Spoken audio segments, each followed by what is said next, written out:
Bueno, ¿sí? Os damos la bienvenida a este segundo día que celebramos los encuentros Raíces Torralbeñas, gracias a los cuales podemos conocer la trayectoria profesional y, como nos pasó el otro día, también vital, porque muchas veces van muy unidas, de las personas que nos acompañan. El sábado pasado tuvimos el placer de charlar con César, yo creo que vinisteis muchos también la semana pasada, tuvimos el placer de charlar con César, que fue entrevistado por Gloria, su profesora, y que nos hablaron, entre otras muchas cosas, de la importancia de la investigación básica, nos hablaron también de la importancia de la divulgación científica, de la universidad regional y también de la educación pública, y a través de todos estos aspectos que fuimos tratando pudimos conocer un poquito más el recorrido de César, todo lo que le llevó a ser lo que hoy es y a ocupar el cargo que ocupa. Y de esa forma también lo que hablábamos era que sirva de referente o que sirva de modelo para muchas personas que empiecen a estudiar o estén estudiando, o incluso que hayan dejado de estudiar, porque sirva como de ejemplo. Y lo mismo nos gustaría o queremos pretender también con el encuentro de hoy, con Teresa Álvaro, para mí conocida como Tere, jefa del Departamento de Veterinaria del Oceanográfico de Valencia, y yo conozco de ella que es fiel a las ferias y fiestas de nuestro pueblo, y no hay año que yo no haya visto que no la recuerde disfrutando de ellas.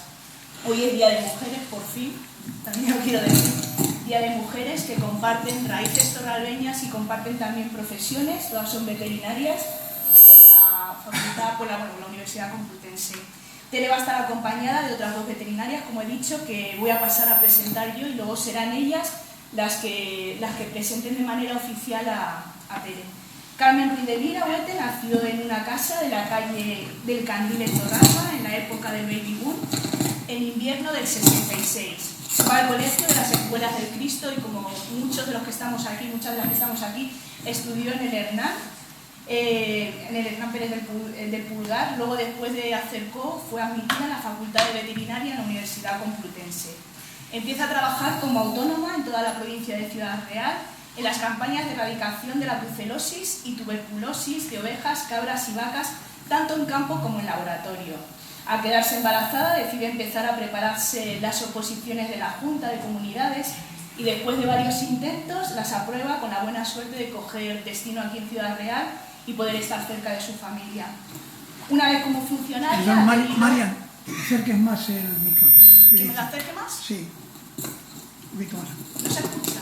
No, no. Bueno, como decía, una vez como funcionaria ha tenido distintas labores dentro de la Consejería de Agricultura, hasta la actualidad, que es jefa de sección dentro de Agricultura, Ganadería y Desarrollo Rural, trabajando en la gestión de ayudas asociadas para los ganaderos de ovino, caprino y bovino, lo que comúnmente se llama como ayudas de la PAC. Por último, y según su difunto padre José María Ruiz de Lira, es descendiente de agricultores torralbeños desde infinidad de generaciones. También es hermana, es esposa, es tía, es prima, es cuñada, es sobrina, amiga y sobre todo madre de tres preciosos torralbeños. Por seguir con el tema de las raíces. También nos acompaña Margarita Ruiz de Castañeda Naranjo, Margui para todos. Es licenciada también en veterinaria por la Universidad Complutense de Madrid, especialidad en medicina y sanidad animal, hija también de veterinario. Su padre estudió en la Universidad de Córdoba, en la Facultad de Córdoba de Veterinaria. Al acabar la carrera compartió momentos profesionales, eso me lo dijo Mari, con Carmen Ruiz de Lira, que por aquel entonces trabajaba en las campañas que he dicho antes de saneamiento de Castilla-La Mancha, para aprender ella a sacar sangre a ovejas, a cabras, a vacas para el diagnóstico de brucelosis y tuberculosis.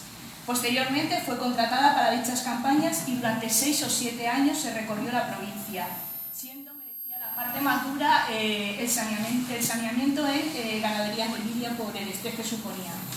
Durante casi 20 años formó parte de la agrupación de defensa sanitaria de Orcajo de los Montes, de Navalpino y Santa Quiteria, teniendo que dejarlo por el machaque físico que durante tantos años ha supuesto el trabajo en el campo.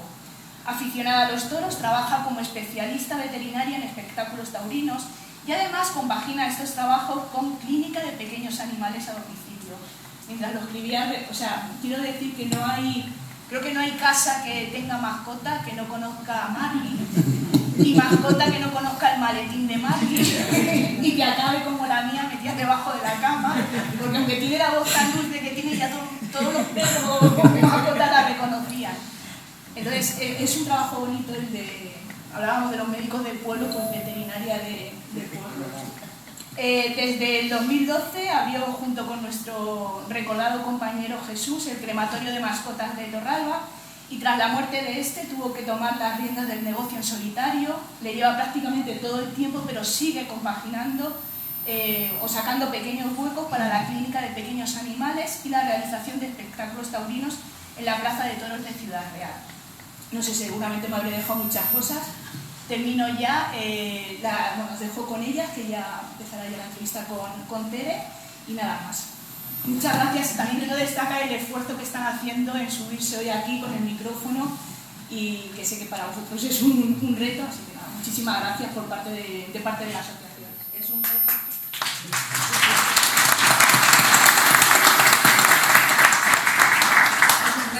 La ponencia anterior es que estuvo súper bien, pero claro, eran profesores de la universidad, tanto César como Gloria, están acostumbrados a hablar en público y la verdad es que quedó súper bien. Y ver la ponencia de la charla anterior y vienes a hoy y dices, joder, qué nivel más alto habéis puesto, también da un poco de vértigo llegar hoy y eso.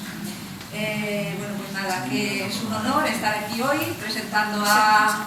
Ponte el micrófono mejor. No sé. Se escucha, pero luego también para la gente que no sé que quede grabado, ¿Qué nos ha puesto encendido? ¿Te escucha?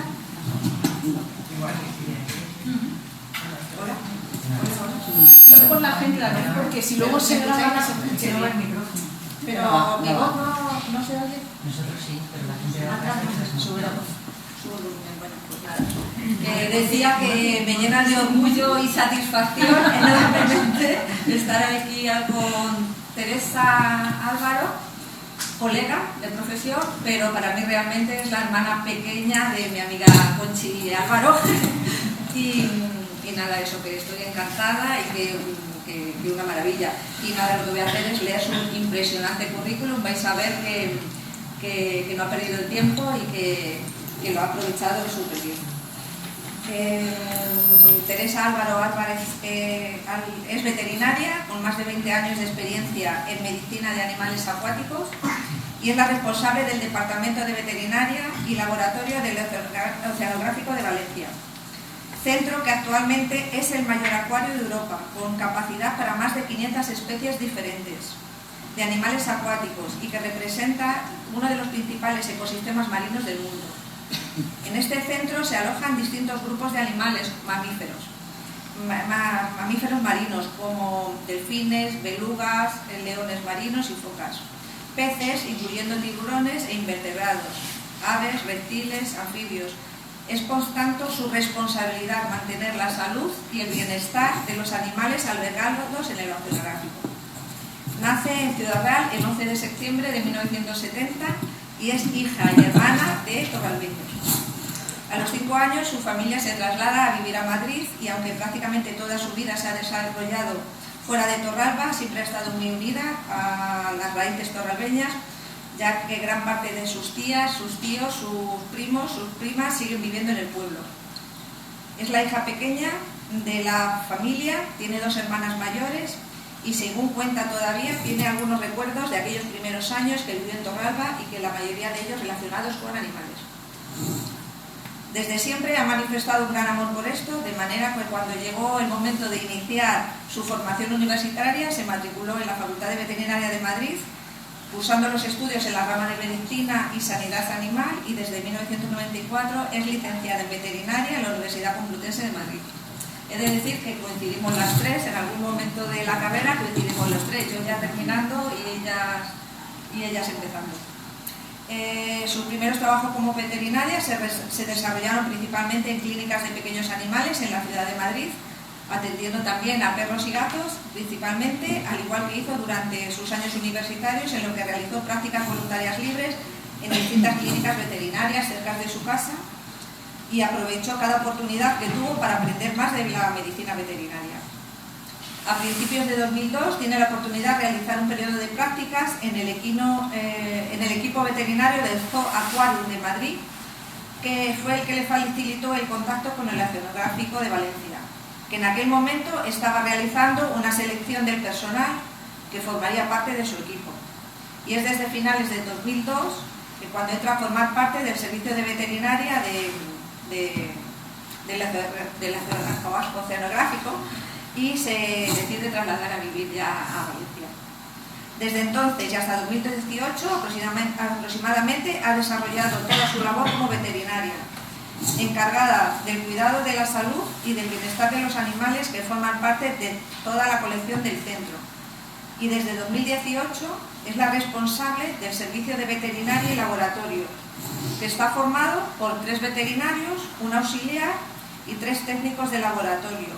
Y no solo se encargan del cuidado de la salud de los animales, sino que también se encargan de controlar la calidad del agua de las instalaciones donde se alojan, del aire y de la calidad del pescado que destinan a la alimentación.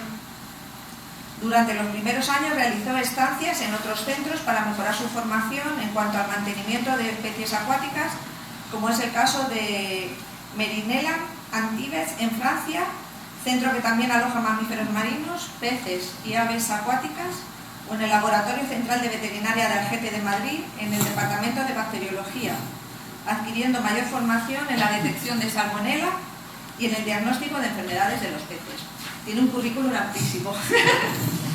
Desde 2006 ha participado como ponente en cursos monográficos que se organizan anualmente por el Departamento de Educación del Oceanográfico, relacionados con el manejo y el mantenimiento de mamíferos marinos, de tiburones, de corales, etc. Cursos que son convalidados por créditos de libre elección en la Universidad de Valencia. Ha sido profesora asociada en la asignatura optativa de Biología Marina, en el primer ciclo de licenciatura de veterinaria de la Facultad de Valencia Cardenal Herrera, impartiendo las clases de medicina de aves acuáticas y medicina de peces en los cursos de 2006 a 2011. Desde 2015 a 2019 participó como profesora en el curso de auxiliar de zoológicos y acuarios, impartido por la Complutense dentro de los cursos de especialización profesional, impartiendo la clase de medicina básica en peces de acuario. También ha sido ponente invitada en diversos cursos impartidos por otros centros como el Zoo Acuario de Madrid o la Asociación Abajes de Valencia. Ha colaborado con cursos de formación impartidos por el Servicio de Veterinaria y el Laboratorio para capacitar a personal de la Cruz Roja de la Comunidad de Valencia en la atención primaria a los animales varados que llegan a las costas valencianas.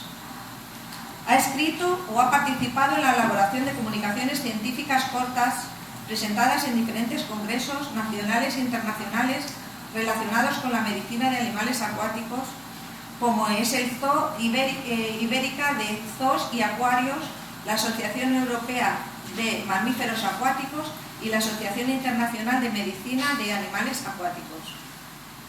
Ha sido coautora en diversas publicaciones científicas y ha participado en la redacción de un capítulo de un libro de urgencias de reciente publicación que se titula Urgencias y cuidados intensivos en nuevos animales de compañía, relacionados con los peces de acuarios.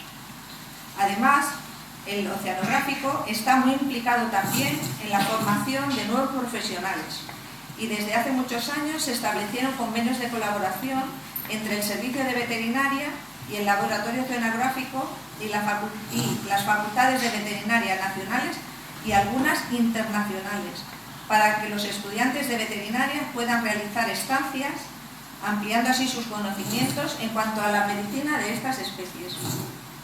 Cuando acabó sus estudios, nunca se podría haber imaginado poder tener la oportunidad de conocer especies tan distintas a los perros o gatos como con los que comenzó a trabajar, pero que afortunadamente no lo desaprovechó y durante todos estos años ha podido trabajar, conocer y aprender muchas de estas especies tan maravillosas.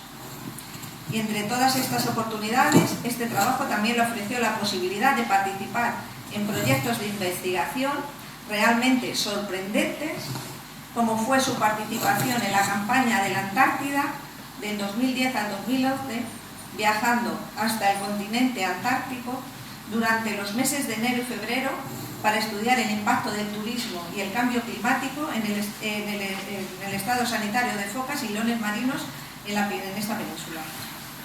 Y a pesar de vivir fuera, de no estar cerca de Torralba, de que su familia directa vive en Madrid, siempre se ha mantenido muy unida al pueblo, y cuando tiene la oportunidad, y sobre todo las celebraciones tan importantes como la Semana Santa y el Cristo, se acerca por aquí con nosotros, intenta organizar su trabajo y sus vacaciones para venir a estas fiestas tan señaladas a pasar aquí con nosotros, a sus raíces.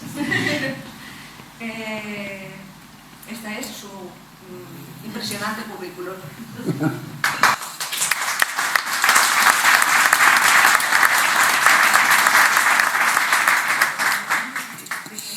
Bueno, muchísimas gracias. No sé si se me oye demasiado. ¿Está bien? Bueno, muchísimas gracias. Primero quiero dar gracias a la asociación, a Marian, a María Teresa, porque os hayáis acordado de mí, a toda la Junta y nos hayáis invitado. Y sobre todo, a Mari y a Carmen, que me están acompañando, y estoy encantada de que seamos las 3 veterinarias, las 3 mujeres del pueblo, aquí juntas haciendo este encuentro, o lo que salga, que no sé qué es lo que va a salir. Y sí, bueno, pues la verdad es que estoy encantada de estar aquí. Sí que es verdad que, como cuenta Carmen, hemos hecho muchas cosas, he tenido la suerte de poder hacer muchas cosas, pero siempre intento organizar un poco el trabajo. Ya me pasaba en la universidad, pero intento organizar un poco el trabajo para que las fiestas más importantes de Torralba pueda venir, aunque sea solamente un par de días, pero intento sobre todo fiestas y Semana Santa, pues no falta nunca. Por ahora lo he conseguido, no sé si a futuro lo conseguiré, pero intentaré que esto sea así. Una curiosidad, presentabas a TACTE en septiembre. Los exámenes de la recuperación coincidían con las fiestas del Cristo. Bueno, pues yo te digo lo que hacía. Yo cada año, ¿os acordáis? Cuando hacíamos la matrícula, lo primero que te daban era el calendario de todos los exámenes. Entonces yo miraba, ¿de qué me voy a matricular? ¿Qué es lo que tiene el examen el día 14? Pues esa asignatura tenía que ir a muerte por ella y sacarla por parciales. Y si no me la cogía, me la dejaba para el año siguiente. Tan solo el último año, que ya eso no lo podía hacer, me quedaban unas cuantas asignaturas, creo que fue el único año que estuve, que falté al Cristo, y creo que fue el único año. Siempre he intentado organizarme. A veces me salía mejor, otras no, a veces pensaba que iba a probar las asignaturas y luego no, pero sí intentaba un poco organizarme, salvo el último año que tenía que sacarme todas las asignaturas que me quedaban, que no sé cuántas fueron, y tuve que faltar al Cristo. Y fijaros, recuerdo que además el examen era a las 3 de la tarde, el día del Cristo, y yo iba con mis apuntes al metro para ir a la facultad. Oye, no me acordaba de los botellines, me acordaba de la procesión, de la misa, de cosas que yo pensaba que no me iba a acordar de eso. Iba a hacer mi examen y decía, ¿qué hago yo aquí si yo tendría que estar en la misa o tendría que estar en el pueblo? Pero bueno, son cosas que pasan, pero sí, yo miraba a ver cómo cuadraba, cómo iba, e intentaba faltar lo menos posible.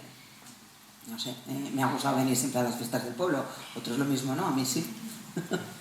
Bueno, pues yo también quiero agradecer a la Asociación Amigos del Patio la invitación, sobre todo por la compañía que tengo hoy. Espero que lo paséis bien. Y Tere lo va a hacer súper ameno, ¿vale? ¿Empezamos, Tere? Sí, vamos a empezar. Pues venga, como nos ha comentado Carmen en la presentación, tenéis más de 500 especies. Sí. ¿Pero cuántos animales tenéis aproximadamente? ¿Cuántos ecosistemas tenéis representados en el Oceanographic? ¿Y cuáles son las especies más emblemáticas de cada ecosistema? Pues mira, lo primero que voy a hacer es os voy a poner un vídeo, a ver si sale. El problema es que no va a haber luz, audio.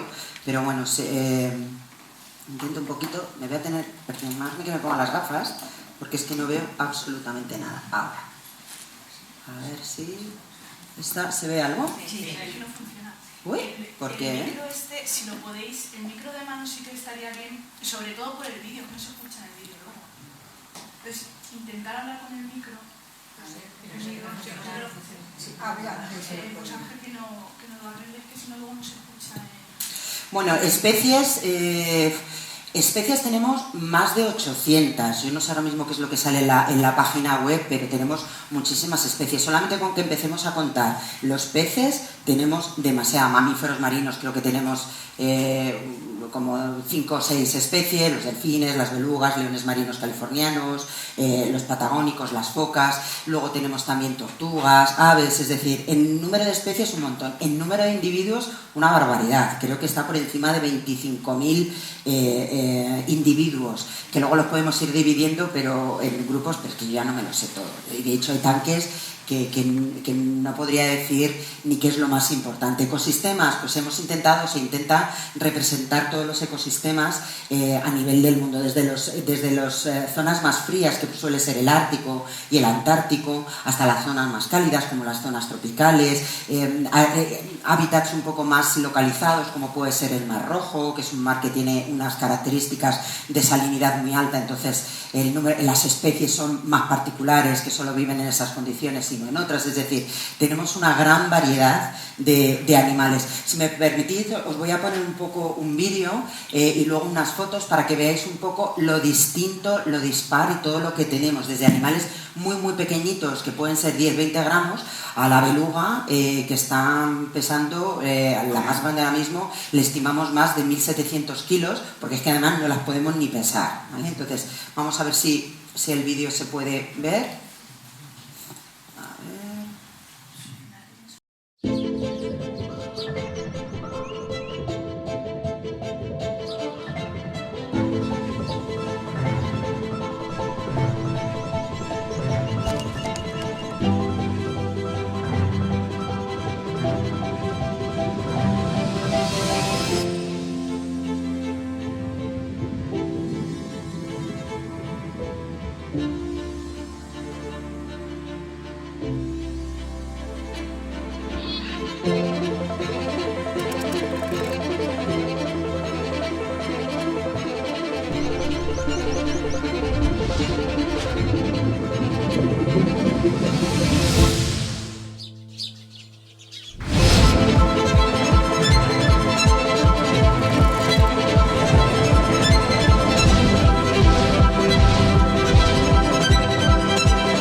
Y este es un poco el vídeo que os quería enseñar para que vierais un poco todo lo que hay. El oceanográfico además está dividido en 2 partes, una parte que es el oceanográfico, que es la que conocemos, ¿no?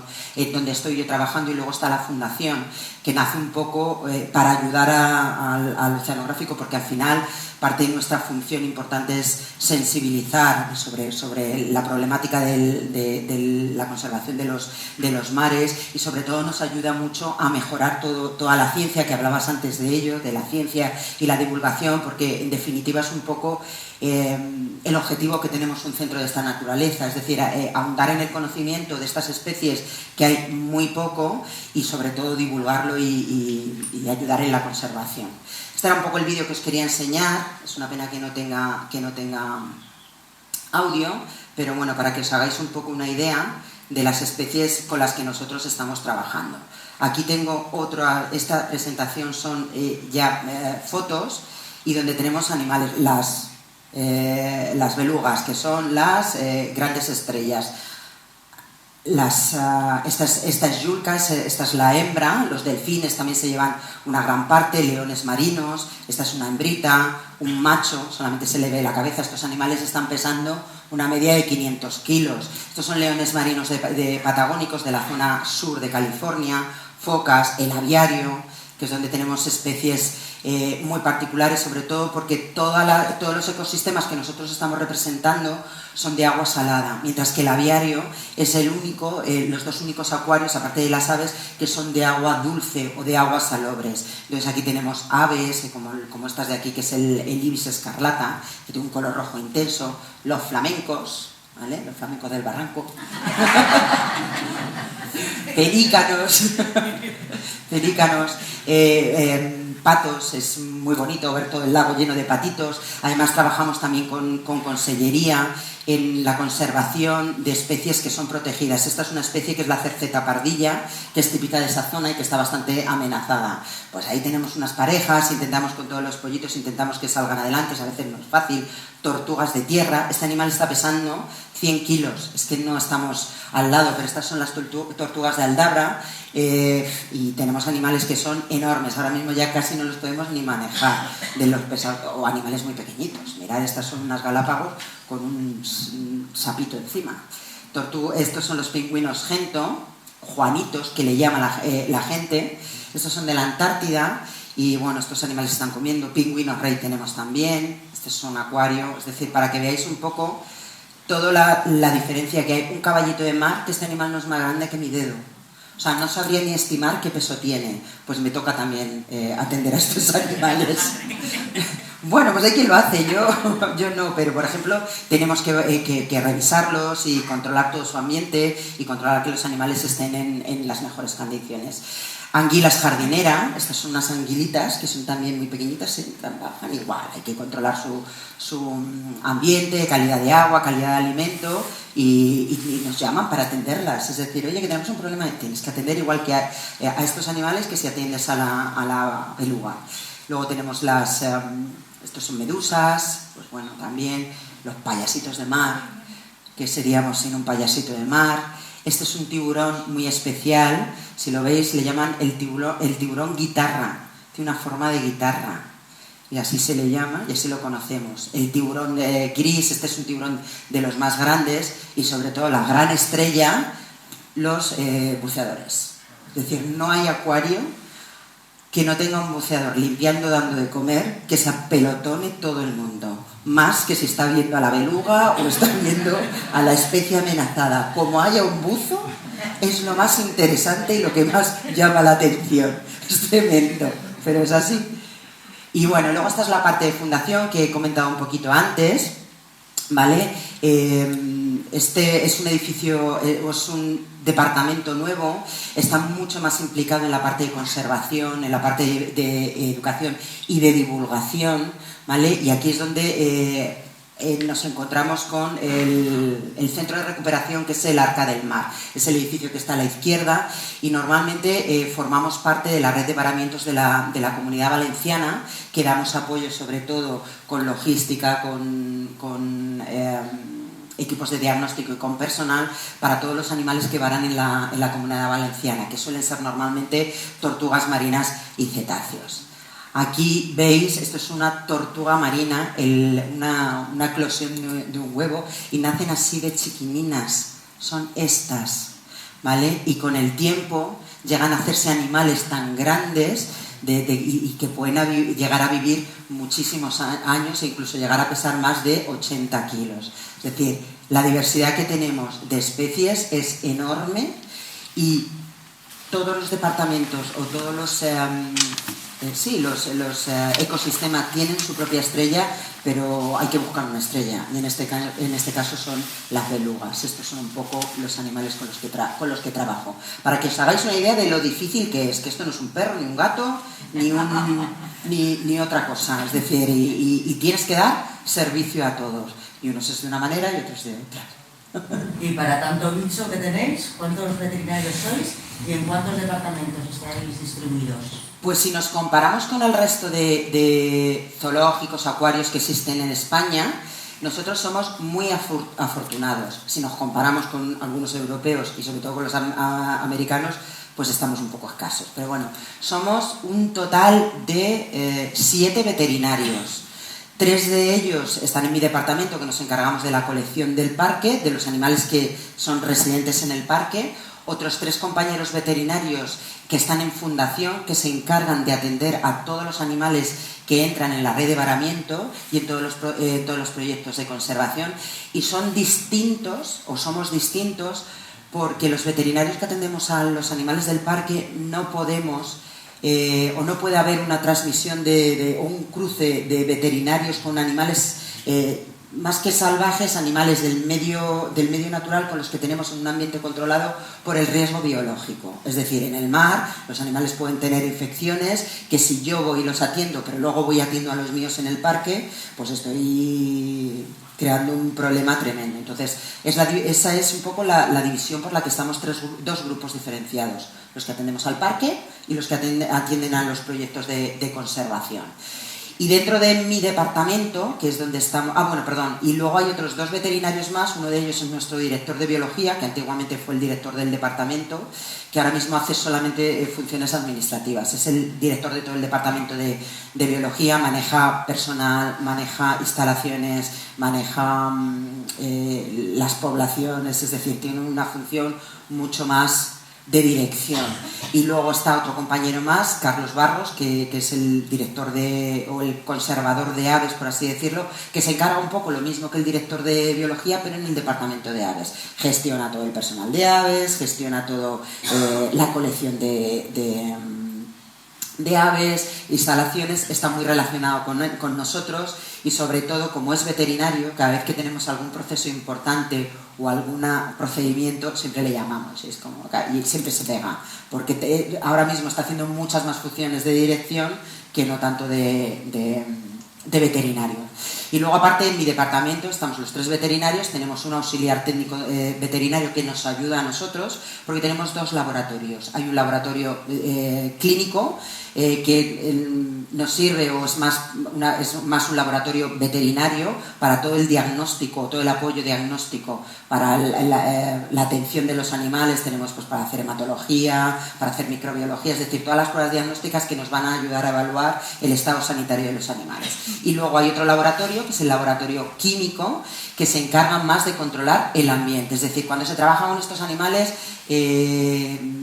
hay que tener muchas cosas en cuenta, y entre ellas está la calidad de agua, la calidad del alimento, y aquellas instalaciones que son cerradas tenemos que controlar el aire. Tiene que haber unos sistemas de filtración y eso se tiene que controlar, porque hay que mantener la aireación, la ventilación, la temperatura, y de todo eso nos encargamos la otra parte del laboratorio, el laboratorio químico, que normalmente lo que hacemos es chequear todos los parámetros y dar un poco, notificar si están bien o mal y dar un aviso, y luego habrá otros que se encargarán de solucionarlo. Así que un poco ese es nuestra función. Es bastante compleja. A la hora de trabajar y de evaluar el estado sanitario de los animales, influye todo, desde lo que es la parte médica a todo lo que rodea a los animales, pero todo entendiendo incluso las instalaciones, que estén en buenas condiciones, que estén reparadas, que sean adecuadas, que la calidad del agua tenga la temperatura adecuada, es decir, todo, aparte de estar sano, no tiene que estar a gusto, y es parte del bienestar animal, es decir, que esté, que no tenga ninguna molestia física, que todo alrededor suyo esté en condiciones. Y eso es parte también del departamento de veterinaria y laboratorio, no solamente el ver si tiene una enfermedad o tiene un problema y tal. Entonces es muy amplio todo nuestro trabajo. Y en cuanto a alimentación, ¿cuántas toneladas estimas que necesitáis al día para alimentarlos? El pescado, si es vivo o muerto, ¿y cuál es la procedencia? Buena pregunta. A ver, toneladas, no sabría decirte. Si echamos un cálculo rápido, al día, las belugas, estoy hablando de que comen, son 4, que están comiendo entre 20 y 30 kilos de pescado, ¿vale? Pues ya vamos con 100, sí, cada una, ya vamos con casi 100 solamente al día para las belugas, pero luego es que hay 18 delfines que comen una media de entre 5 y 6, más luego los leones marinos que comen pues una media también de 3, 4, las aves, los peces lo que pasa es que no todos comen todos los días, entonces es difícil, pero sí nos estamos yendo a prácticamente una tonelada, si no es casi una tonelada y media, a lo mejor me estoy pasando, pero mínimo una tonelada al día, o sea, al día. si luego tenemos que contar al mes o al año, pues es un montón. Compramos el pescado que damos. Bueno, también es verdad que hay otros animales que no solo se alimentan de pescado, también hay quien se alimenta de pienso, quien tiene, por ejemplo, parte de las tortugas son más herbívoras, entonces tenemos también que darles más tema de vegetales, pero bueno, ese alimento congelado, que normalmente utilizamos alimento congelado que se destina al consumo humano. No es típico aquí, porque compramos, por ejemplo, mucho arenque, que eso es muy típico del norte de Europa, pero que es un poco una base de la alimentación de nuestros animales. Pero lo compramos a empresas que pescan en alta mar, tienen además licencia para todo eso, congelan en alta mar y nosotros traemos todo ese pescado congelado. Disponemos de 2 congeladores en el parque, o sea, 2 congeladores, y es pescado congelado porque no tenemos capacidad para dar pescado vivo. O sea, necesitaríamos otro oceanográfico solamente para criar pescado para poder darle a los animales. Aparte que el pescado vivo nosotros perdemos el control sobre la calidad de ese pescado. Congelándolo, sabemos que, por ejemplo, los parásitos que pueda tener el alimento se mueren. No se mueren los virus, no se mueren las bacterias, pero si utilizas alimento congelado y lo descongelas con unas condiciones determinadas, evitando superar una temperatura de descongelado, la calidad o parte de la calidad microbiológica del pescado va a ser la adecuada. Entonces, pues eso, utilizamos pescado congelado, pescado que se destina para consumo humano, luego es pescado con una calidad muy alta. Hay que tener en cuenta que nuestros animales, sobre todo aquellos que solo comen pescado, es que solo comen pescado. Es decir, por ejemplo, nosotros que somos omnívoros y comemos de todo, que un día comes un pescado que está un poco malo, un poco de peor calidad, no pasa nada, porque siempre vas a suplir la falta que pueda tener con otros nutrientes que te está aportando, pues carne, verduras o cualquier otra parte de la alimentación.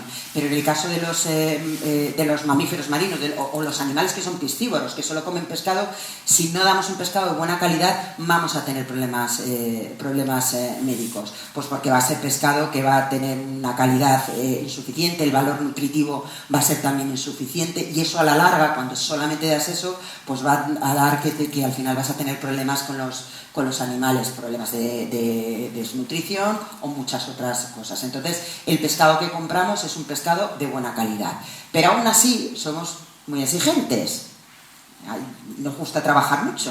Entonces, aparte de comprar un pescado con buena calidad, en el laboratorio nosotros controlamos que realmente es así, y lo hacemos más que nada porque a la hora de evaluar la calidad del pescado, pues medimos, por ejemplo, el grado de enranciamiento, el pH que tiene, hacemos un examen macroscópico, es decir, primero vemos el pescado, lo descongelamos y vemos que es un pescado fresco, que ha sido congelado, que no lleva tiempo, que no hay signos de descongelación, que eso a veces también muchas veces puede pasar, y cuando vemos que todo está bien, calculamos además, o podemos calcular la energía que tiene el pescado, es decir, las kilocalorías, y eso nos permite diseñar las dietas, y que sean unas dietas, sobre todo para los animales que son más grandes, unas dietas que son muy individualizadas. Es decir, si yo tengo una cría que está creciendo, un delfín que está creciendo, sus requerimientos energéticos no son los mismos de un animal que ya es adulto. Entonces no puedo dar una dieta global a todos, que todos los delfines tengan la misma dieta. No, cada uno tiene sus propias particularidades y de eso tenemos que tener en cuenta. Y luego además nos ayuda, o estos controles que hacemos en nuestro laboratorio nos ayuda también a ver cómo lo estamos congelando. Es decir, si el congelador está funcionando bien, si en algún momento se ha descongelado y nadie se ha dado cuenta, que a veces pasa, por la noche no hay nadie, o si hay, y la gente ve o no ve, o sea, las cosas. Entonces, pues nos ayuda también a eso. Entonces, tenemos mucho trabajo, y sobre todo la gente del laboratorio tiene muchísimo trabajo, entre la calidad del agua todos los días, calidad de alimento, estamos todo el día haciendo pruebas. Somos un laboratorio muy Supongo vasto, que hacéis la verdad. medicina preventiva con chequeos urinarios. Pero cuando aparece una enfermedad, ¿qué es más frecuente? ¿Las enfermedades parasitarias o las infecciosas? ¿Las enfermedades parasitarias o las infecciosas? Pues va a depender mucho del grupo animal. Desde luego, cuando se trabaja con animales salvajes, que aunque ahora estos animales están en un medio controlado, pero son animales salvajes, no están domesticados, no han sufrido todo el proceso de domesticación, entonces estos animales se comportan como en la naturaleza, ¿vale? El mar, por mucho que digan, el mar es un medio muy hostil para todo el que vive ahí. O sea, tiene que nadar, tiene que seguir al grupo, tiene que alimentarse, porque ante cualquier signo de que está enfermo, llega otro y se lo come. Entonces, esa manera de enmascarar los síntomas ocurre también cuando están en nuestros acuarios. Entonces, cuando necesitamos programas, y son los programas de medicina preventiva, que nos ayuden a anticiparnos a saber qué es lo que está pasando.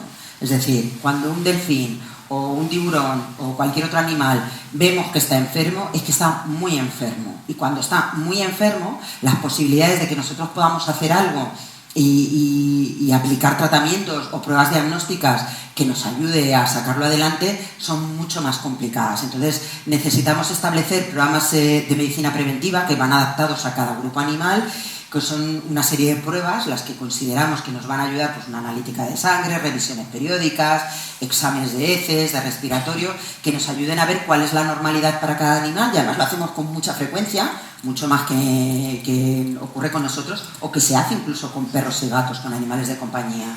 Y entonces esto nos ayuda a anticiparnos a ver qué es lo que pasa, para que no tengamos ningún problema, pero las cosas pasan. Es decir, los problemas pasan. ¿Qué es lo más típico? Pues depende del grupo animal. Los peces, por ejemplo, son muy sensibles a tener parásitos. Y sobre todo parásitos que son parásitos externos, de ciclo directo que les llamamos. Es decir, que el parásito no necesita nada para desarrollarse, sino que pase otro pez por al lado y se suba. Y entonces tienes un pez infectado y a los 2 minutos tienes 2 y en el mediodía tienes todo un banco de peces infectados. Eso es muy típico en peces. Los mamíferos marinos, por ejemplo, el tema de los parásitos no es tan frecuente. ¿Por qué? Porque tratamos el agua, tratamos con desinfecciones, con tratamientos, pues uso de cloro o de ozono, porque además el pescado es congelado, con lo cual ya estamos reduciendo la presencia de parásitos, y porque además vamos haciendo pruebas que nos ayuden a ver si tienen o no parásitos, y entonces vamos y los desparasitamos.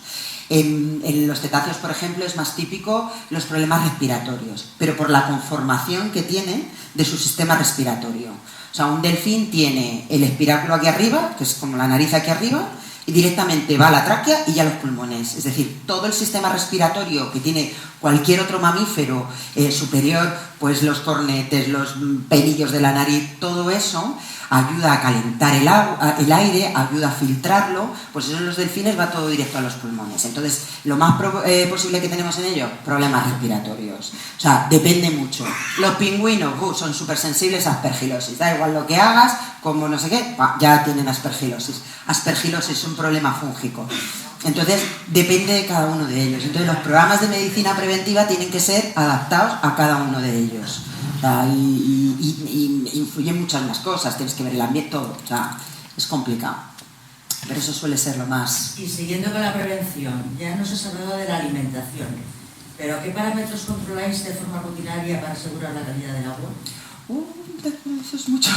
La calidad del agua, realmente estamos utilizando agua salada que traemos del mar, porque claro, no podemos estar trayendo todo el rato, y lo que tenemos son sistemas de filtración en cada uno de los tanques, que son unos sistemas que tienen distintos componentes, una filtración mecánica, una filtración química, una filtración física, y lo que hace es mantener el agua en unas determinadas condiciones.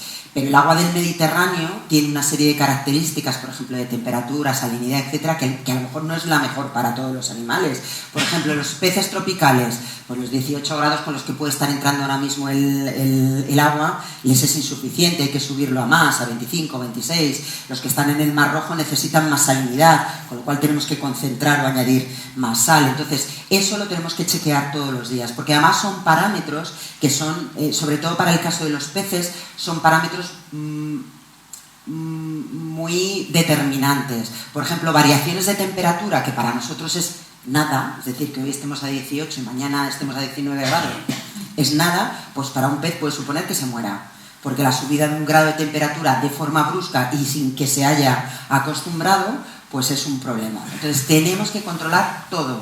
Temperatura, salinidad, pH, tenemos que controlar también en los niveles de amoníaco. Los peces, los delfines, todos están viviendo en el agua, es decir, comen en el agua, lo que no se comen se queda en el agua, cagan hablando mal, defecan en el agua, o sea, todo lo hacen en el agua y eso se va ensuciando. Son productos nitrogenados que lo que hace es alterarte el pH.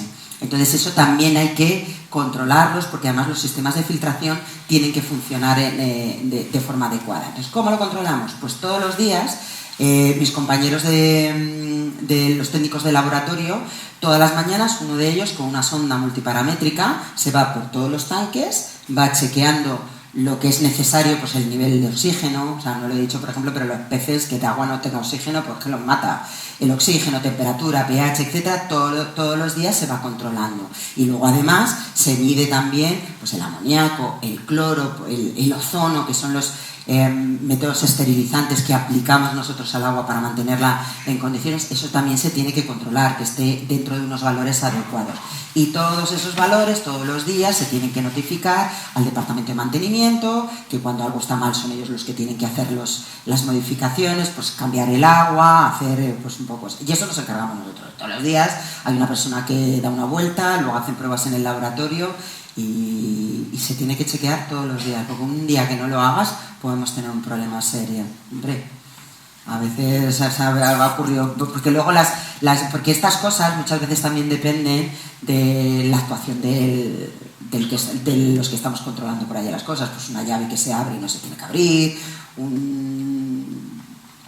otra llave que se tiene que cerrar y no se cierra, y entonces eso puede hacer que no tengamos oxígeno, eso puede hacer que se vacíe un tanque, es decir, pueden ocurrir muchísimas cosas y hay que estar muy pendiente. De hecho, mantenimiento, que es el departamento que se encarga de eso, es el único que incluso trabaja por las noches. Ellos hacen turnos porque la filtración, los sistemas de filtración no se pueden parar en ningún momento y no pueden tener un problema, y si lo hay, tiene que haber alguien allí que lo pueda solucionar, porque nos quedamos sin tanque. De hecho, por ejemplo, para que os hagáis una idea, hace unos años tuvimos un incendio. Entonces se quemó una torre de aireación o de no sé qué en un tanque que se pasó muy mal toda la noche, muchísima gente, mis jefes, todos, intentando, porque empezó, lo que ocurrió es que se bajó los niveles de oxígeno. Entonces tuvimos que poner botellas de oxígeno, todo lo que pudimos para poder aumentar la oxigenación del tanque, porque si no, veíamos que un tanque entero se nos quedábamos sin animales, hasta que luego mantenimiento pudo poner en marcha todo el sistema de oxigenación del tanque. Es decir, no pasa nada, pero a veces cuando pasan cosas sufrimos mucho y lo pasamos un poquito mal. ¿Cuáles son las cirugías que realicéis con mayor frecuencia y a la hora de plantear una cirugía qué es más complicado? ¿La anestesia o la cirugía en sí? Las cirugías intentamos evitarlas todo lo que podemos, pero a veces no se pueden evitar. Son animales, este grupo de animales, aunque tenemos un laboratorio espectacular, somos muchísimos veterinarios, muchísimo, la medicina que hay o lo que se sabe en medicina de estos animales todavía es muy, muy, muy escaso. Y el tema de la anestesia todavía mucho menos, es decir, estos animales además, sobre todo cuando hablamos de los cetáceos o mamíferos marinos, tienen un reflejo de apnea muy importante. El reflejo de apnea es que se quedan dejan de respirar. Y esto es un mecanismo un poco de defensa que tienen ellos, que les permite, cuando están en el agua y cuando están en profundidad, poder pasar más tiempo sin necesitar más oxígeno, y sobre todo si tienen algún incidente, que por ejemplo alguno se golpea o tiene una pelea con otro y se queda un poco inconsciente, pues que para de respirar y evita ahogarse. Pues eso, cuando se hacen las anestesias, es un reflejo muy fuerte que tienen, y a los veterinarios que estamos atendiendo esa anestesia, pues es un problema muy serio. Entonces, cirugías intentamos hacer pocas, pero hacemos sobre todo cirugías reconstructoras, pues cuando ha habido algún tipo de peleas entre ellos, o peces incluso, si tienen algún nodulito, pues hay que quitárselo, cosas así. Hay animales, por ejemplo, los leones marinos que pueden tener cataratas, los animales ya mayores, pues sí hacemos cirugías de cataratas o cirugías dentales. En este caso sí que nos ayudan sobre todo profesionales, compañeros veterinarios de las universidades, porque nosotros al final, cuando tienes que tratar un caballito de mal de 50 gramos o una beluga de 1000 kilos, y ahora les tienes que tratar un ojo, y ahora les tienes que tratar de un problema respiratorio, tal. Es decir, nosotros sabemos un poco de todo, pero luego a la hora de ser más especialista no sabemos tanto, entonces necesitamos que nos echen una mano. Tenemos convenios con las universidades y con profesionales diplomados, oftalmólogos, dentistas, que son los que nos echan una mano, y la anestesia, el problema es que la llevamos nosotros. No hay tanta gente que sepa hacer anestesia de mamíferos marinos. De hecho, creo que a nivel mundial hay 2 o 3 profesionales americanos que se recorren medio mundo yendo allí donde les llaman para hacer las cirugías. En nuestro caso somos varios veterinarios, algunos sí que tienen más experiencia y bueno, entre todos vamos haciendo un poquito el trabajo y vamos solventando la situación. Pero es mucho más complicada la anestesia que las cirugías y no hay tanto conocimiento. Y luego las cirugías es que en el momento que tienes que hacer una incisión y tienes que coser, y es un animal que tiene que ir al agua, la posibilidad de que se infecten o coses muy bien y sellas muy bien o la posibilidad de que el agua entre, que se mete por todos los sitios y te produzca una infección es bastante alta. Entonces, pues la verdad es que, mira, por ejemplo, de delfines todavía no hemos hecho ninguna cirugía ni ninguna anestesia. Espero, tocaré madera, espero que no tengamos que hacerlas porque va a ser un poco complicado. Pero bueno, intentamos evitarlas, hacemos las que son imprescindibles, pero no nos metemos a hacer cosas muy grandes. Tampoco, porque como tampoco hay tanto conocimiento, es posible que se nos pasen muchas cosas y cirugías que a lo mejor tendríamos que hacer y que no hacemos porque no está descrito, porque no hemos llegado a identificar el problema. Así que es complicado. Y en cuanto al manejo, por ejemplo, una toma de muestras, una ecografía, son animales que tienen que ser muy complicados porque son animales salvajes. Pero ¿cuáles son los más peligrosos, los más dóciles, entre comillas, y qué papel juegan los cuidadores en la toma de muestras? Pues los cuidadores juegan un papel fundamental. De hecho, siempre decimos que son nuestras manos y nuestros ojos. Es decir, ellos son los que realmente están todo el rato con los animales, los están cuidando, les están alimentando, están haciendo todas las cosas con ellos y son los primeros que nos indican que algo está mal. Y realmente, cuando realmente hay una gran conexión entre los animales y los entrenadores, son capaces de ver casos o cambios muy pequeños, pero que son muy importantes. Como os he dicho antes, o como hemos dicho antes, estos animales mascaran los síntomas. Entonces, siempre se ha dicho, hablo un poco de los mamíferos marinos, que es donde más se puede ver, pero también es aplicable un poco al resto de grupos. Pero normalmente cuando un animal empieza a tener un problema, lo primero que hace es que cambia el comportamiento. Y a veces ese cambio es muy sutil, es muy pequeño. Pues que llega el último a comer, o que no llega el primero, o que no interfiere tanto, no está jugando tanto con los compañeros o con los entrenadores, o de pronto le pides hacer un salto y normalmente lo hace siempre aquí y de pronto ese día te lo hace aquí, ese día o el día siguiente. Es decir, hay algo, yo siempre recuerdo cuando era estudiante de veterinaria y hacíamos las prácticas de medicina, que había veces que llegaban los dueños con un perro y decían, mira, yo no sé lo que le pasa a mi perro, pero no es él, no está bien. Entonces nos reíamos mucho y decíamos, joder, la señora que no sabe lo que le pasa a su perro. O sea, pues me tengo que morder, hace mucho tiempo que empecé a morderme la lengua y decir, ostras, o sea, lo que pasa es que no sabe explicarme qué es lo que le pasa, pero ha sabido ver que algo ocurre. Entonces, eso es muy importante porque me permite a mí primero decidir si lo que me está contando le tengo que dar crédito o no, y sobre todo empezar a decidir, a ver qué es lo que tengo que hacer para llegar a saber qué le pasa al animal. Porque cuando sé que está malo, el animal ya no come y entonces ya no podemos hacer nada más. Entonces, los cuidadores en este caso juegan un papel muy importante en ese punto, porque son los primeros que nos pueden decir, oye, algo pasa, o está raro. A veces te dicen, hoy se ha levantado con el pie izquierdo, o sea, no sé qué le ha pasado hoy, pero es que no atina nada. Y a lo mejor no haces nada ese día, pero ya estás con la mosca detrás de la oreja y al día siguiente vas y preguntas, oye, no, hoy está bien, no sé, ayer es que debió de pegarse con alguien, o sea, te lo cuentan un poco así, y otras veces si no y a veces te llegan y te dicen, no sé qué pasa, pero lo que está ocurriendo esto no es normal. Y tú llegas allí, miras al animal y no pasa absolutamente nada. Tú no, o yo no sé identificar nada. Oye, yo lo veo como siempre. Pero tienes que darle crédito a eso, porque yo no estoy todos los días allí con el animal. Y si espero a yo darme cuenta de que está enfermo, pues mal. Entonces, eso es un papel muy importante. El siguiente es que para hacer todas las pruebas y todo lo que yo quiero hacer, lo tengo que hacer con ellos. Pero esto es como en cualquier... O sea, súbame un perro usted a la mesa, sujételo que le voy a sacar una muestra de sangre. Pues eso, en un delfín no puedes llegar a decirle, oye, sujeta al delfín que le voy a sacar una muestra de sangre, porque nos vamos todos al agua. Entonces, ¿qué es lo que hacen? O qué es muy importante aquí, los entrenamientos médicos, que le llaman. Esto se puso en marcha hace muchísimos años, pues una manera de evaluar o de hacer un seguimiento del estado sanitario de los animales, y lo que se hace es entrenarlos y se les entrena para todo, y de hecho nosotros como veterinarios deberíamos de trabajar siguiendo ese entrenamiento. Es decir, necesitamos una muestra de sangre, no te preocupes, yo te lo entreno. A los delfines se les saca sangre de la cola, ¿vale? Son las ventanas térmicas, es decir, por la adaptación que tienen a vivir en el agua, que se pierde el calor muy rápidamente, la grasa está fuera. Entonces, no tienes acceso a venas periféricas para poder tomar una muestra de sangre. Entonces, nos tenemos que ir a las ventanas térmicas que tienen, que son las aletas, y nos vamos a la aleta de atrás.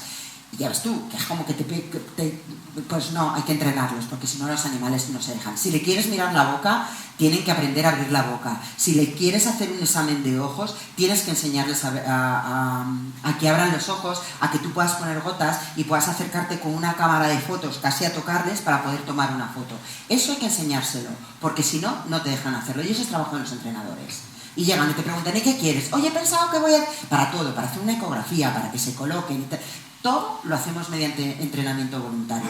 Y además es que hay entrenamientos que si no se hacen yo no voy a poder hacer nada. Por ejemplo, examinar ojos, como un animal, un delfín o un león marino dice que no abre el ojo, lo tienes que anestesiar. Y lo tienes que anestesiar porque no abre el ojo de forma voluntaria. Por ejemplo, tomar muestras de orina, las tienes que entrenar también. Si no, es difícil hacer una cateterización en el caso de los delfines. Entonces hay determinadas muestras que tienes que hacerlas por entrenamiento voluntario, y esa es la parte más importante. Podríamos hacerlo a las bravas, es decir, nos echamos, por ejemplo, en un león marino nos echamos 50 encima del león marino y bueno, depende del tamaño. Si es el de 500 kilos, ese no nos podemos echar encima, pero por ejemplo a las hembras o a los más cachorritos, pero intentamos siempre evitar eso. Pero a veces cuando están enfermos pierden, es decir, tienen los entrenamientos voluntarios, pero cuando están enfermos no colaboran. Y en esos casos, pues sí, nos toca o anestesiarlos, porque hay procedimientos que no podemos hacerlo ni a las bravas ni por voluntarios. Si yo tengo que hacer un TAC, tengo que anestesiarlos, por lo menos al león marino. El delfín podríamos no, porque se tiene que estar quieto. Entonces, y en un TAC son radiaciones ionizantes y no puede haber nadie con él. Entonces los tenemos que anestesiar. Pero intentamos anestesiar lo menos posible. Pero bueno, si no, pues que encima de ellos te echas y bueno, es mucho estrés para nosotros, porque se puede hacer daño al animal, porque se puede hacer daño los entrenadores que están ayudándote, y luego tienes que, si es para una sangre, tienes que irte de ahí con sangre como sea, no puedes fallar.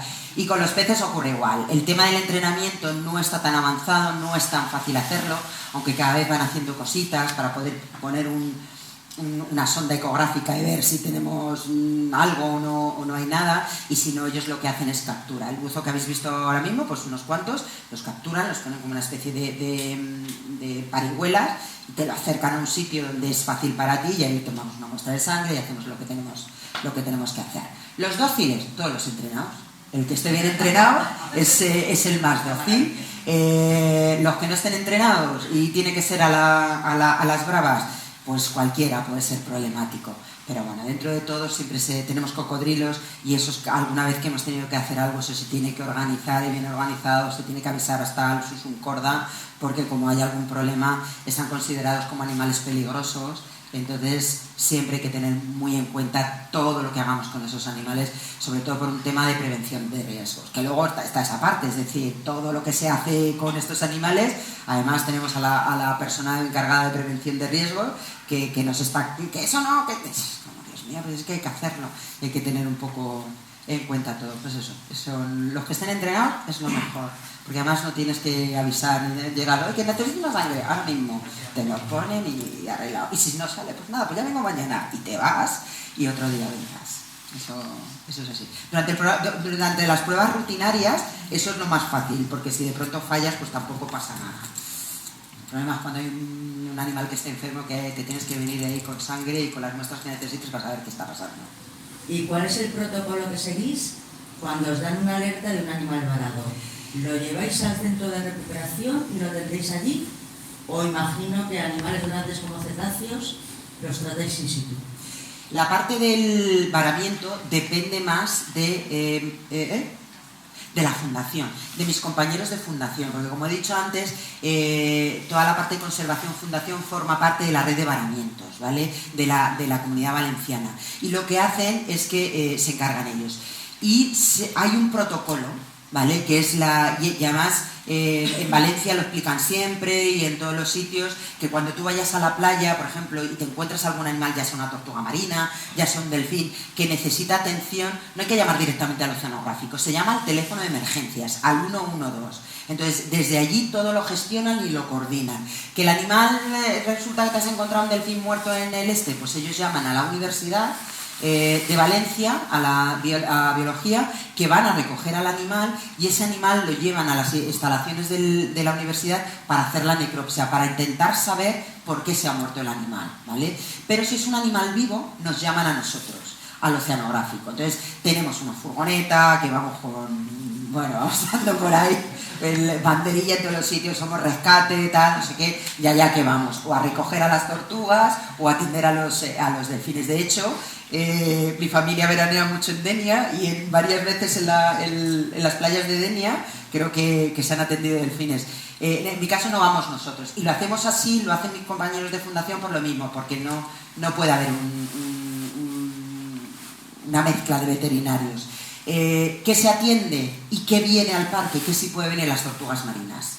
Las tortugas marinas van al centro de recuperación, sí que utilizan todo el equipamiento que nosotros tenemos en veterinaria para dar la atención a estos animales que pueden llegar porque se enredan en redes, porque vienen con un anzuelo, porque sufren embolia gaseosa, que esto es uno de los proyectos de investigación importantes, porque por las artes de pesca en Valencia se pesca de una manera especial, se utiliza el trasmayo, que es el trasmayo, sí, que es echar una red y arrastrar todo el fondo marino, kilómetros. Eso se permite hacer hay zonas donde se puede hacer y depende de dónde lo hagas y de la profundidad del mar, y se permite. Entonces, al arrastrar todo eso, pues te está llevando pues todo lo que pillas por ahí, corales, no sé qué, y también tortugas. Entonces nos llaman para atender a estas tortugas, y lo que ocurre es que cuando entran en esas redes pierden su capacidad de compensar y entonces sufren la enfermedad del buceador, que es el acúmulo de gas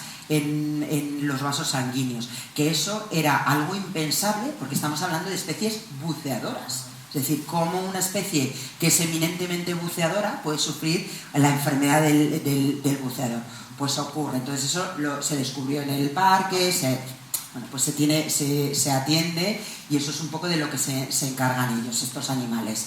Y luego cuando tenemos animales más grandes, que son los cetáceos, esos normalmente se atienden en la playa, ¿vale?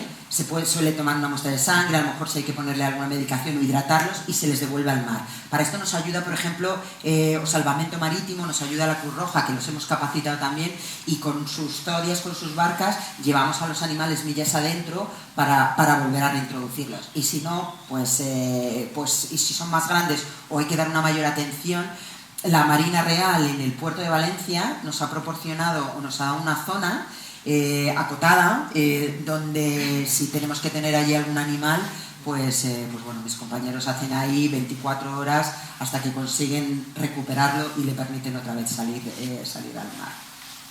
más o menos. ¿Y cómo gestionáis la eliminación de cadáveres? ¿Tenéis horno crematorio? ¿O tenéis un servicio externo contratado? Nosotros tenemos un servicio externo. Sí que es verdad que nosotros tenemos bajas, es decir, los pececillos, pues de tantos tenemos, pues unos cuantos se mueren, no muchos en comparación. Esos animales siempre se hace una necropsia, que es como una autopsia, para intentar ver qué pasa, porque a veces lo que le está pasando a uno nos pone sobre aviso con lo que puede estar pasando en el tanque y podemos poner las medidas correctoras. Pero bueno, se miran todos y esos animales lo que se hace es que se congelan. Nosotros tenemos en la clínica una cámara frigorífica y cada X tiempo vamos llamando a una empresa externa que además creo que cuando empezamos la actividad allá en el 2002-2003 es uno de los requisitos que tienes que tener para te lo exigen, o sea, o tienes que tener tú un horno crematorio o tienes que tener ese servicio externalizado, pero tienen que recogerlo empresas autorizadas para esa función. Y de hecho, en todas las inspecciones que nos hacen, de todo el mundo nos inspecciona, siempre es algo que nos piden. ¿Quién elimina la gestión de los residuos y entre ellos los andachos, los cadáveres? Entonces nosotros lo hacemos así, tenemos la cámara frigorífica, congeladora, congelamos, hacemos una necropsia, congelamos y cada X tiempo vamos avisando a esta empresa y que se los va llevando, nos va dando luego la documentación que tenemos luego que aportar. ¿Y cuál es la procedencia de los animales de reposición durante la cuarentena? ¿Qué pruebas les hacéis antes de reintroducirlos? ¿Y si hacéis inseminación artificial o en monta natural?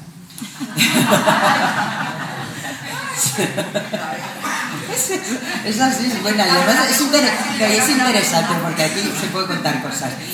Los animales de reposición son o nacidos en el parque o normalmente suele haber relaciones con otras instituciones donde suele haber intercambio de animales, pues nosotros damos unos, ellos nos dan los que nos hacen falta, o a veces hay proveedores externos. Sí que es verdad que para entrar todos los animales, e incluso cuando los míos se van, a mí me lo piden y lo tengo que hacer, hay una serie de pruebas según el grupo animal que tienes que hacer. Y son unas pruebas médicas desde... bueno, no me lo invento, es que es así, pero es un poco, pues desde test de salmonela, coprológicos, coprocultivos, el hacer test de gripe aviar en las aves, clamidia en determinadas aves, mirar tuberculosis en algunas especies, es decir, hay una serie de pruebas que para traer animales yo necesito saber que están bien, es decir, que los animales están sanitariamente en condiciones y entonces los podemos incorporar a nuestra colección. Pedimos más cosas, pedimos además la historia clínica, si ha tenido cualquier tipo de enfermedad diagnosticada previa, cómo se ha tratado, estatus vacunal, es decir, pides toda la información que hay de esos animales para tú hacerte una idea de más o menos cómo están. Luego hay una serie de pruebas que pedimos, que es de lo que estábamos un poco hablando, las pruebas para cuarentena, que en el momento que están bien podemos hacer el movimiento en ese momento, y aún así nosotros todavía, si podemos, hacemos un periodo de cuarentena. Es decir, en nuestras instalaciones los tenemos en otro sitio, separados de donde van a estar o del grupo de animales con los que van a compartir o a la exhibición definitiva, para ver que todo está bien. Es decir, que después del transporte no se ha desencadenado nada y que los animales están bien, médicamente no tienen ningún problema y que están comiendo bien y todo normal. Eso siempre intentamos hacerlo así, pero hay grupos animales que a veces no podemos hacer una cuarentena en el parque. Por ejemplo, si tenemos que traer algún delfín, todas esas pruebas las tengo que pedir por adelantado, pero además tienen que ser pruebas que se hagan un poco antes de que vengan, no me vale lo del año pasado, tiene que ser pues el mes antes o algo así, y solamente se transportan esos animales cuando están bien, cuando todas las analíticas sanguíneas y todo está en condiciones. Y en cuanto a los animales ¿qué me habéis preguntado? La inseminación, bueno, no hacemos, los dejamos que a su libre albedrío. Los delfines van a su libre albedrío, los leones marinos van a su libre albedrío, algunos ya se están haciendo mayores y ya no es tan fácil, pero por ejemplo con las con las belugas. Sí, porque ahora están todos como locos que queremos animales, que leones marinos, pues es que tenemos una población de 20 y tantos años, si es que son muy mayores ya, vamos a dejarlos que son geriátricos, dejémoslos tranquilos. Si nace una cría, nace, y si no, pues nada. Sí se ha intentado la inseminación artificial, la intentamos sobre todo con las belugas al principio, que es la especie la más emblemática y sobre todo una de las que puede estar más amenazada. Y además uno de los compromisos para que viniera también era trabajar, compromisos con CITES y con todo eso, era que iban a formar parte también de proyectos de reproducción. Entonces, las belugas sí que lo hemos intentado varias veces, la inseminación artificial, pero en este caso se utiliza semen congelado. Y en el momento que estás utilizando semen congelado, la viabilidad de ese semen, una vez que lo descongelas, disminuye muchísimo. No sé si se queda en un 40% o algo así, con lo cual, las veces que lo hemos intentado, no ha llegado a quedarse gestante. Es decir, nos hemos gastado el dinero, hemos gastado todo, se ha montado una parafernalia de mucho cuidado y no ha sido suficiente. Pero ha habido dos momentos, en el 2006 y luego en el 2015, que de forma natural la hembra se quedó preñada. Nosotros teníamos un grupo formado solamente por un macho y una hembra. Es un grupo extremadamente pequeño, porque en la naturaleza normalmente suelen ser grupos de hembras con un macho. Y el macho va cubriendo a todas las hembras y se quedan preñadas. Y parece ser que el grupo sea numeroso, es decir, que haya muchas hembras, es lo que hace que el éxito reproductivo sea mayor. En el momento que tienes dos, como que todo se reduce mucho. Y así ha ocurrido. Entonces, en el 2006 tuvimos la suerte de que la hembra se quedó preñada y parió una cría, una hembrita, pero ella no tenía un buen comportamiento materno. Es decir, los cetáceos, igual que los humanos, el instinto maternal y los cuidados a la cría son aprendidos. Es decir, las mujeres, parece ser que todas sabéis criar a los hijos, yo no tengo hijos, pero eso no es real. O sea, lo sabéis porque lo sabéis de otras, porque veis a vuestras familias, a vuestros conocidos, porque es aprendido. Si cogen a una mujer y la llevan a una montaña y la dejan allí, si tiene un hijo, no sabe qué es lo que tiene que hacer. Pues con los cetáceos igual. Entonces, ella nunca había estado en contacto con otra hembra que hubiera tenido crías, entonces no sabía cómo se hacía los cuidados maternos. Y aunque nosotros intentamos enseñarla, creamos muñequitos, la entrenamos a que si alguien llegaba a la zona de las mamas, pues que ella no se quitase para que la cría pudiera mamar, pero no funcionó. Entonces de la cría nos tuvimos que hacer cargo nosotros. Pero aquella cría pues no fue muy viva, nunca mejor dicho, y a las 3 semanas pues causó baja. Entonces pues nos quedamos sin esa cría. En 2015 se vuelve a quedar preñada, muchísimo tiempo después, un año después, se vuelve a quedar preñada. Para aquella vez nos preparamos muchísimo mejor, es decir, organizamos todo, personal, tal, no sé qué, la manera de dar, en el caso de que tuviéramos que dar de mamar a la cría, pues inventamos un sistema, porque el beber de biberón en estas especies no funciona así.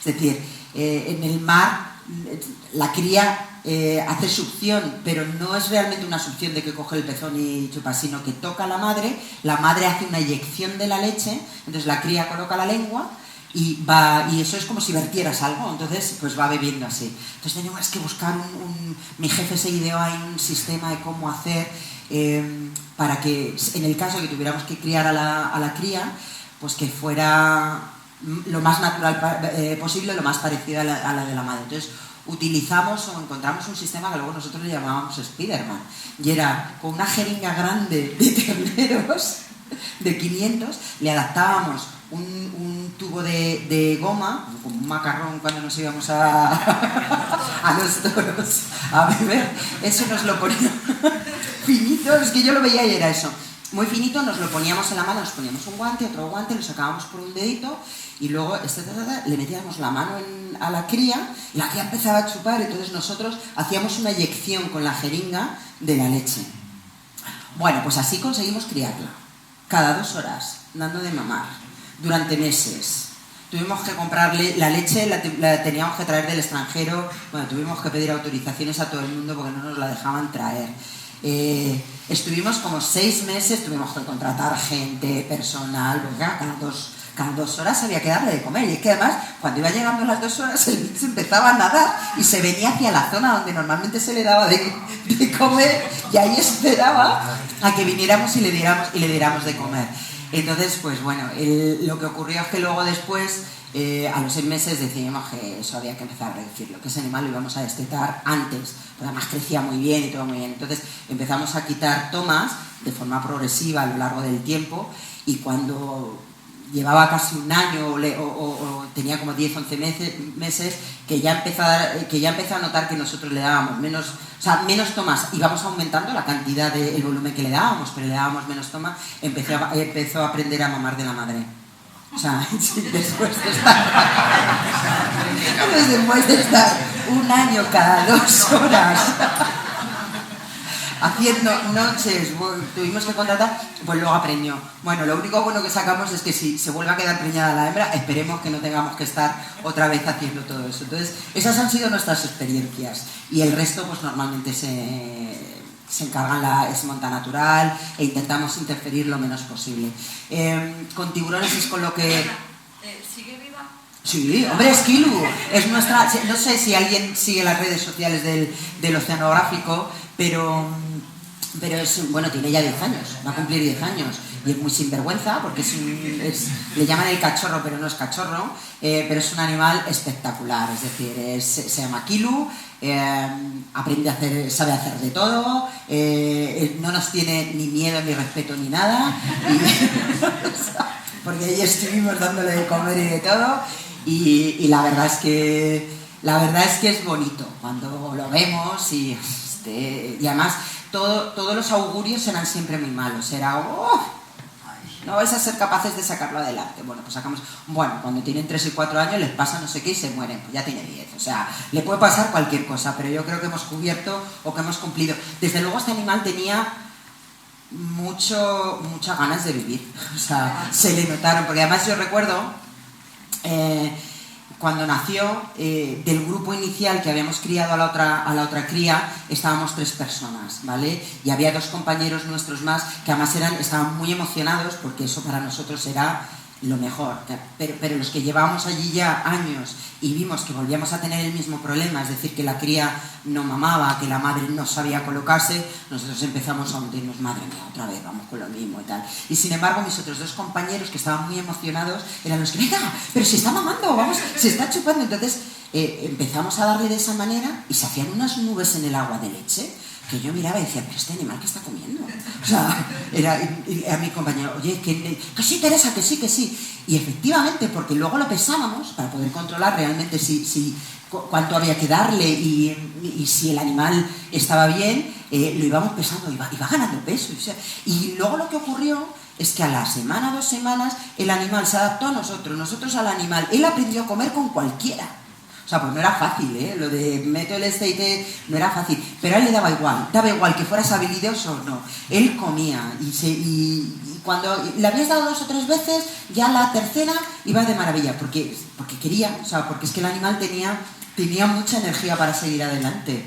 Y sí, fue una de las cosas que ya se nos olvida, porque ya tiene 10 años, pero es verdad que en aquel momento al principio fue muy frustrante, porque nos encontrábamos otra vez en una situación que veíamos que lo mismo no llegábamos, o que no íbamos, a pesar de habernos preparado, a pesar de haber hecho todo el esfuerzo para mejorarlo, y no lo teníamos tan claro, pero sin embargo luego pues este animal tenía energía y nos está agotando. Con 10 años ahora mismo nos está agotando. ¿Cuánto llevamos? Es que llevamos mucho tiempo, ¿no? Sí, vamos a ir acotando un poquitín. Pues mira, más corta. Ahora mismo, el Real Decreto 666/2023 sobre la prescripción de medicamentos veterinarios. Los peces que hay en las casas se consideran animales de compañía. En vuestro caso, ¿que son animales de colección? ¿cómo se afecta? Pues estamos un poco, por ahora no nos está afectando, pero nos va a afectar, nos están evaluando. Este Real Decreto, lo resumo rápido, es un Real Decreto nuevo que ha salido, es una transposición un poco, una adaptación de una reglamentación europea para la lucha contra las resistencias antibióticas. Lo que está buscando es hacer un uso más controlado de los antibióticos para reducir tanto a nivel salud pública como de salud animal. El problema es que tiene unos requerimientos como muy exagerados y además hacen hay unas penalizaciones que para el veterinario extremadamente altas. Entonces, todos nuestros esto ya empezó con los compañeros de producciones hace muchos años, que nadie les echó una mano ahí y ya os tocó hacer todo esto. Luego ha llegado a los animales de compañía y lo que ocurre es que tenemos que subir todas esas prescripciones a una plataforma y además los animales tienen que estar todos identificados con microchip, es decir, están todos nuestros compañeros en pie de guerra, pero nosotros, por ejemplo, estamos un poco a la expectativa porque están evaluando nuestro caso. Son animales que no van a entrar en la cadena alimentaria, son animales que su función es completamente distinta, son animales de conservación, de investigación, entonces están evaluando un poco qué hacer con nosotros, pero es que nos va a tocar. O sea, yo estoy convencida de que nos va a tocar de otra manera, pero nos va a tocar, porque esto es un reglamento europeo y lo van a adaptar, eso ya no hay quien lo cambie. Rápidamente, ¿cómo identificáis a los animales y los que tienen nombre, cómo hacéis la selección? Con la identificación normal es con microchip, ¿vale? Pero luego, por ejemplo, las aves, cuando son pequeñas, te valen las anillas que tienen números. En los peces normalmente no se suele hacer nada, tiburones les puedes poner microchip, e incluso puede valer las fotografías o tipo tatuaje o algo así, eso es un poco más o menos lo mismo, pero normalmente es con microchip. Luego también depende del sitio en el que estés, la comunidad autónoma, que es lo que requiera. Y en cuanto a los nombres, pues eso sí que es divertido. Los nombres de los animales que nacen nuevos normalmente suelen ser los entrenadores quien deciden qué nombre, y votamos. Y les ponemos nombres y los delfines tienen todos su nombre. Hay una Grisel, una Eli, un Billy, una Nala, una no sé qué. Los tiburones, los tiburones grandes también. O sea, todos los animales que son grandes tienen un nombre. Y luego a la hora de elegirlos hay gente que es muy salá. Por ejemplo, en el departamento de aves, a los pingüinos, cada año solemos tener 3 o 4 pingüinos, pues todos los años buscan una temática, ¿vale? Entonces, hubo un año que la temática era músicos. Pues hay un Beethoven, hay un Strauss, hay una viola. El año del COVID nacieron tantos animales como vacunas teníamos. Entonces pregunté qué nombre le vais a poner y entonces la responsable me dijo, les tenemos que poner vacunas. Este año entonces tenemos un Sputnik, un Astra, un Teleca, un Moderna. Pfizer no, porque teníamos un delfín, entonces la cambiaron a Janssen. Hace 2 años decidieron que se iban a llamar como especias. Entonces tenemos un romero, un tomillo, un canela. Entonces son muy divertidos a la hora de buscarles los nombres. Tenemos otra chica que es la responsable del tanque océanos, de los tiburones. Entonces hay un grupo de rayas, que ella es asturiana y tiene todos nombres asturianos. Machín, yo no sé qué cosas.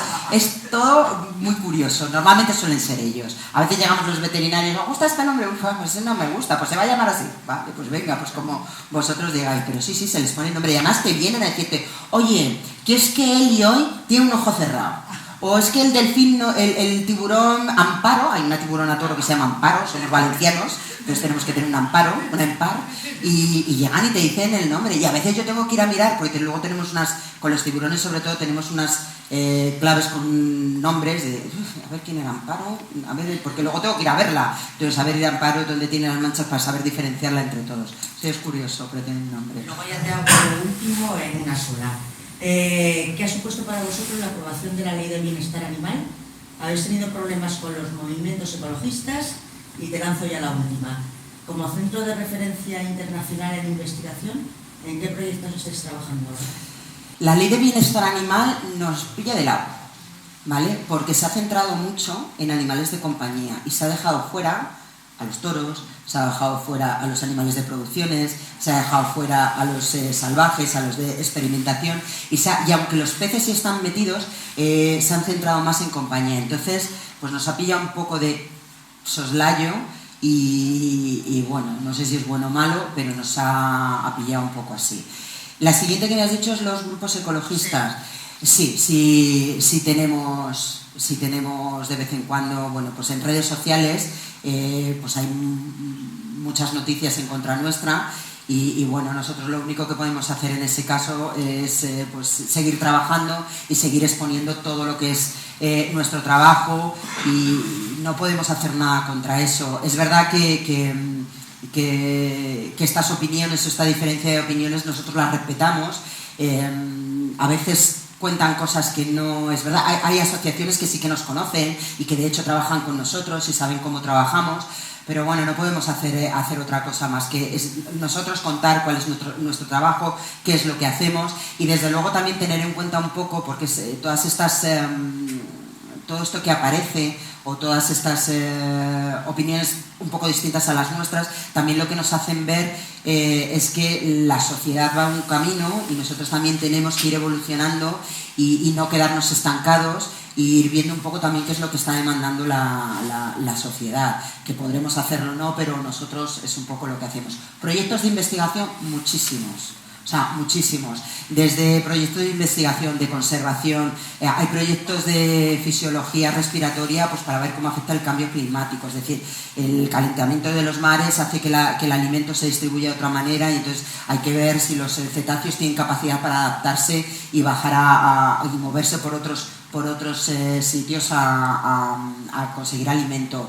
Bioacústica, para ver cómo se comunican, todo el tema acústico, todo el tema de las disturbantes acústicos, es decir, los barcos y todo esto, altera las comunicaciones entre las poblaciones de las belugas, o sea, perdón, de los cetáceos, de las ballenas, y estamos viendo también un poco cómo podemos estudiar esto, desde buscar indicadores de bienestar animal comportamentales, buscar otras matrices para ver los signos de estrés que normalmente se suelen medir en hormonas, en sangre, pues para no tener que sacar sangre, pues ver si lo podemos ver en pluma, en piel, en vibrisas, es decir, buscar otras matrices. A nivel de conservación, pues ayudar en aquellas especies que están más amenazadas y luego reintroducirlas. Tenemos los proyectos de head starting de las tortugas marinas. Las tortugas marinas ponen los huevos en las playas, pueden poner 200, 300 huevos. Cuando esas tortuguitas eclosionan, a la edad adulta llega un 10%.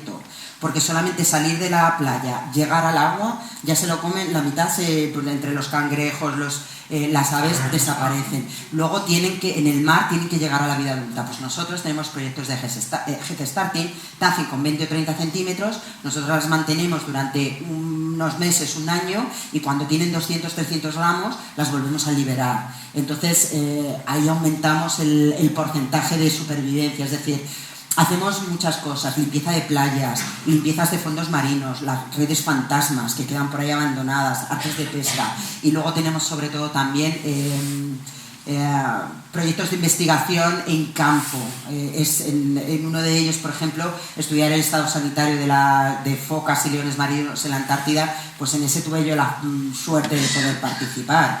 Pero bueno, hay otros más en otros sitios, es decir, sí que tenemos bastantes proyectos, yo no me los conozco todos, participamos también además porque hay mucha gente, como somos un centro donde tenemos tantos animales que nos piden pues información, si tenemos tal, para sus propios proyectos de investigación que les podemos ayudar, pues participamos también con todo eso.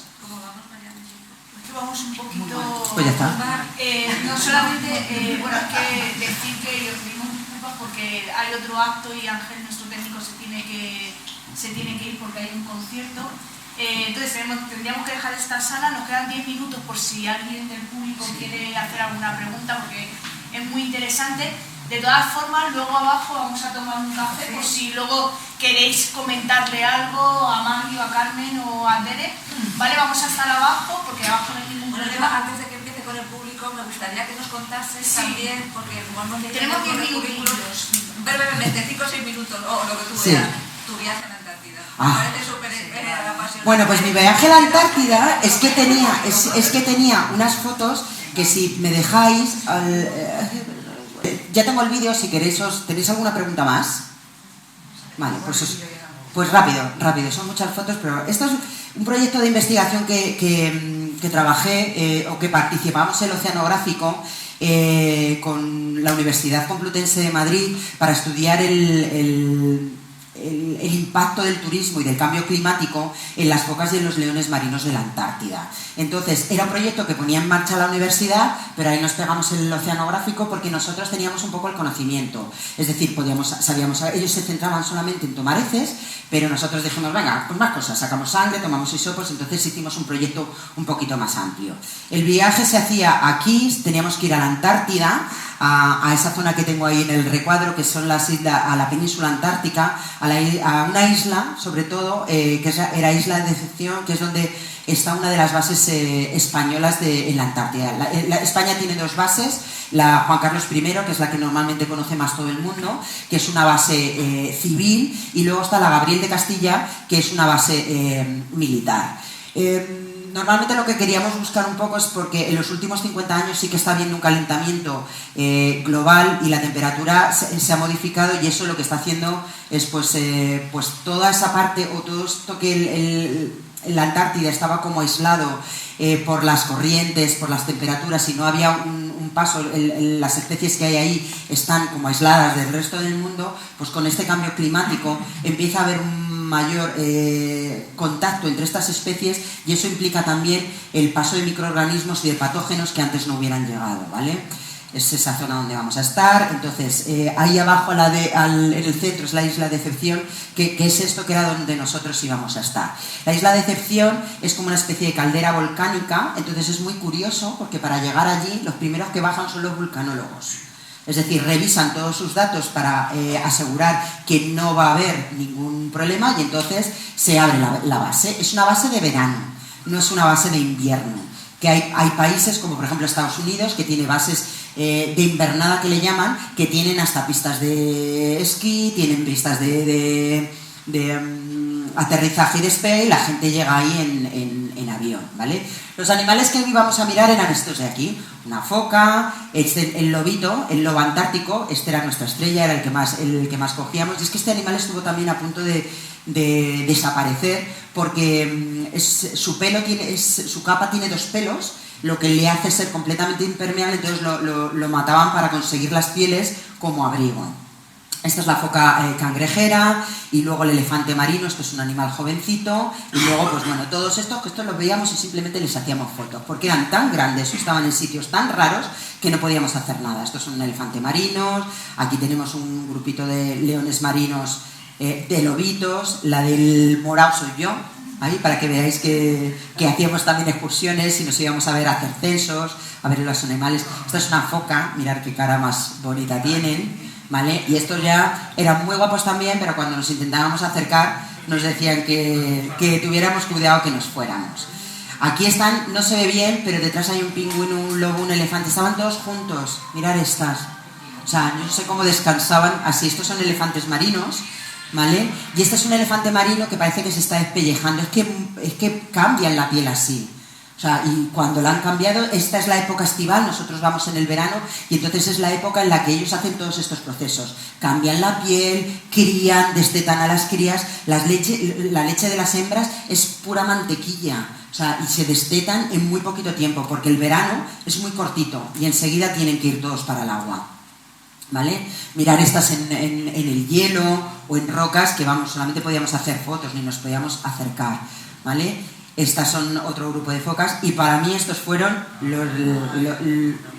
sí, para mí no los tocaba, no hacíamos nada con ellos porque no eran objeto del pero para mí el pingüino Adelia, que además es el típico pingüino que te ponen en los dibujos animados, es decir, el pecho blanco y todo negro, pues este animal era la primera vez que lo veía, lo había visto en televisión mucho, pero yo lo veía en la naturaleza, allí en su sitio. ¿Cómo me iba a imaginar yo, de Torralba, y habiendo aprendido perros y gatos, que estaba ahí? Yo lo pensaba y decía, Dios mío, me dio mucho miedo ir, pero luego al final una maravilla. Mirar aquí en el hielo.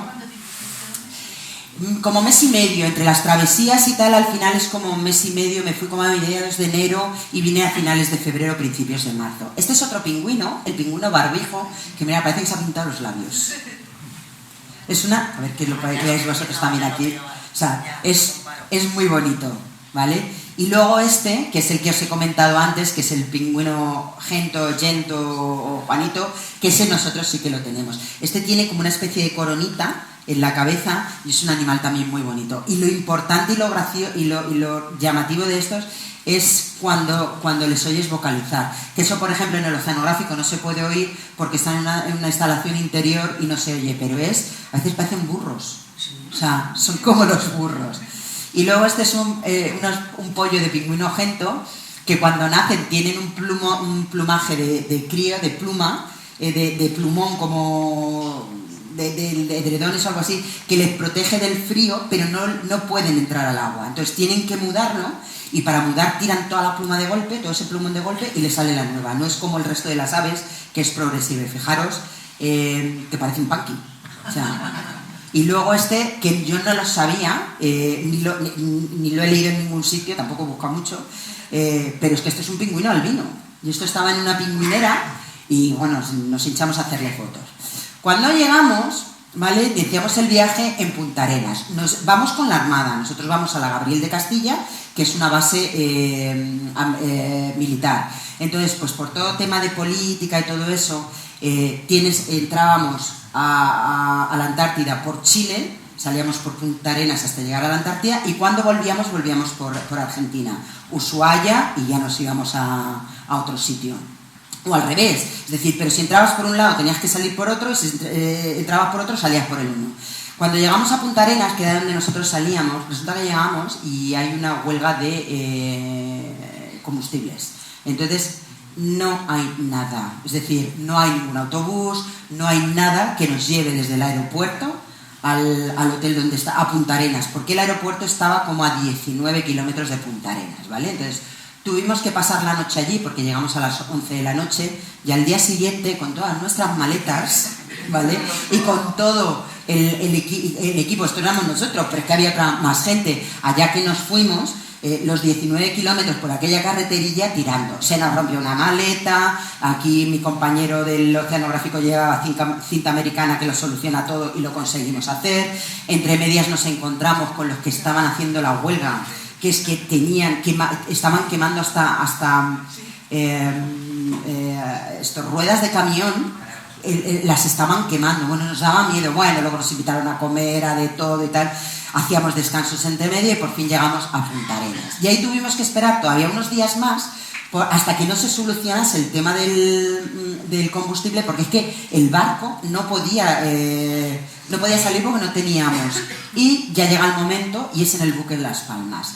Ahora mismo el buque oceanográfico es el Hespérides, ¿vale? Que es un buque un poco... Y creo que hay otro que es el Sarmiento de Gamboa. Pero en aquel momento el Hespérides, que es un barco muy grande, estaba haciendo la ruta Malaspina, que estaba relacionada también con el cambio climático, y entonces pues a nosotros nos tocó el barco anterior, que estaba ya a punto de ir a desguace, pues nada, nosotros en el buque Las Palmas, que la verdad es que no está mal. Pero si os fijáis en la foto de abajo, teníamos que pasar el estrecho del Drake, que es un estrecho donde las olas son de 10 metros para arriba. Es una zona donde no hay donde confluye el Atlántico con el Pacífico, y entonces todo el oleaje es tremendo. De hecho, la historia cuenta que los piratas, en época de piratas, cuando conseguían pasar el estrecho del Drake, cualquier estrecho, que me parece que es el del Drake, el de Buena Esperanza, el Cabo de Buena Esperanza y no sé cuál otro más, se podían poner, creo que eran dos, se podían poner el aro en la oreja. Y el pirata que llevaba los dos es porque había pasado todos los estrechos. Entonces, pero si fijáis abajo a la derecha, el barquito era una cáscara de nuez. Era un remolcador que habían protegido la proa para romper el ester. Los camarotes eran súper pequeños, yeso con olas de 10 metros. Si veis, todo el equipaje lo teníamos que meter en una especie de gabinetes y poner unas maderas ahí, porque si no se caía, y tú ibas dando vueltas de lado a lado. El estrecho del Drake son como 4 días en esta cáscara de nuez. Entonces, ni se podía cocinar, ni se podía hacer nada. Entonces, la cocina del barco, que nos daban súper bien de comer, esos 4 días lo único que tenía era pan, manzanas y ciruelas, o ciruelas o manzanas, una de las dos.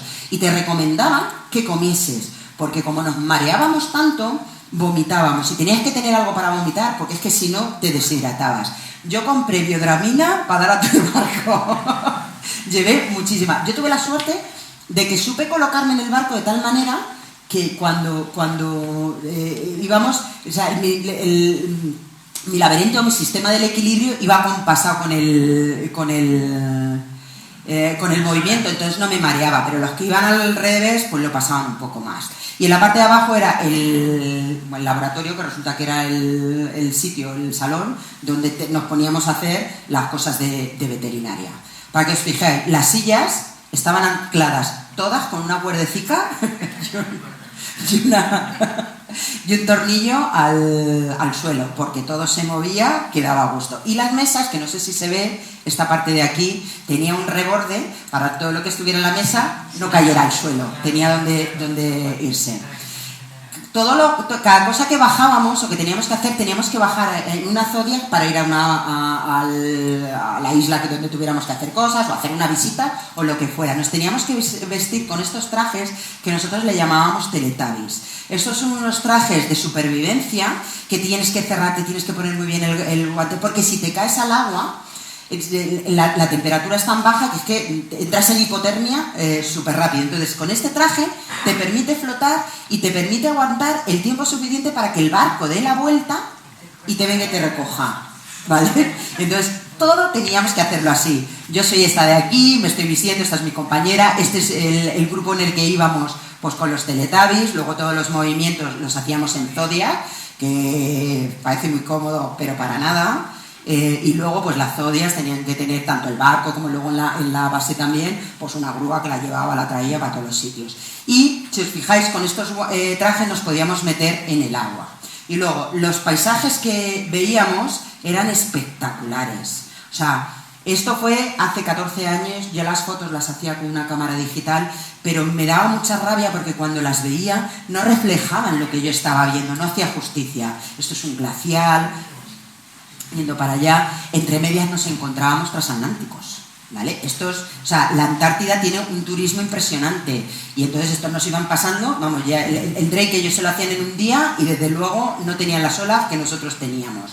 Estos son atardeceres, amaneceres, imagina, esto es zona de montañas, las placas de hielo y cómo el barco las iba pasando, más los iceberg, bueno, una pasada. Este es súper bonito porque se ve la parte azul. Luego nos encontrábamos animales en todos los sitios, otra vez por aquí, esto es un elefante marino. ¿Pasaba mucho frío? Pues mira, aquí en esta parte sí recuerdo más frío, pero es verdad que cuando luego llego a la base, nosotros salíamos cuando hacía buen tiempo, entonces sí es verdad que tenía que ir con ropa térmica, con tal, pero yo no tengo una sensación, y además todo el mundo me lo pregunta, yo ni me preocupaba en mirar qué temperatura había, solo salíamos cuando hacía buen tiempo. Pero ¿qué podríamos ser? Una zona, pues eso, el irte a la montaña a esquiar, pues ahí podríamos estar 6, 7, 8, 10 grados, no mucho más. Era el verano. Esto es una foto que nos hicimos en una isla, la isla Avian, que de pronto llegamos con un sol espectacular y resulta que de pronto empezó a hacer muchísimo frío, todos los pingüinos empezaron ahí, nevó de todo y nosotros nos tuvimos que refugiar en un refugio, que suele haber refugios, y ese refugio, esto lo dejan un poco para que lo veamos, tiene un montón de cosas, pues Nesquik, hay un poco de todo y esto la gente lo va dejando para los que vienen después. Aquí estábamos recogiendo cacas, ¿vale? Porque era una de las partes que decir, sí. Y ya llegamos a la Gabriel de Castilla. Esa es la base Gabriel de Castilla y esto era la zona de los laboratorios. Laboratorios donde nos metieron a los veterinarios. Porque como trabajábamos con cacas, en el módulo de investigación nadie quería estar con nosotros. Entonces nos llevaron a otro sitio que pasábamos más frío que todas las cosas. Y esto es un poco como lo teníamos metido por dentro, con el microscopio, con todo, pues para hacer esto. La parte de aquí es una nevera donde guardábamos todas las muestras de sangre, y lo que sí nos dejaban en el módulo científico era todas las noches, cuando preparábamos todos los hisopos y todas las cosas que teníamos que etiquetarlo, identificarlo, para el día siguiente no tener que hacer eso en el campo, era lo único que nos dejaban hacer. Otra vez vuelta a ponernos el traje de Teletubby, que era muy curioso. Otra vez la Zodiac, la de abajo es un poco como nos teníamos que preparar ya nosotros, ya estoy acabando. Los descansos que hacíamos, porque el día que salíamos a hacer muestreos de animales, nos íbamos por la mañana, comíamos un bocadillo que nos preparaban y ahí estábamos. Aquí mi compañera y yo ya entre medias de una toma de muestreos guardando todo. Y luego era muy curioso porque en esta base militar teníamos unos horarios que teníamos que cumplir. Teníamos que desayunar todos juntos y teníamos que cenar todos juntos. Es decir, a las 8 de la tarde teníamos que estar todos de vuelta y si no nos regañaban y nos ponían una penalización, ¿vale? Y luego este es un tótem que poníamos ahí donde ponía todo el mundo las placas de su ciudad y bueno, había una de Madrid y yo me hice una foto y ya, esto vamos a terminar. Este es el grupo que estábamos, de los 4 que fuimos a hacer el proyecto, 2 personas de la Universidad y 2 del Oceanográfico, y esta era la base Gabriel de Castilla ya cuando nos fuimos, que empezaba otra vez el invierno. Y ya está, yo por mi parte ya he terminado. No sé si os ha parecido interesante.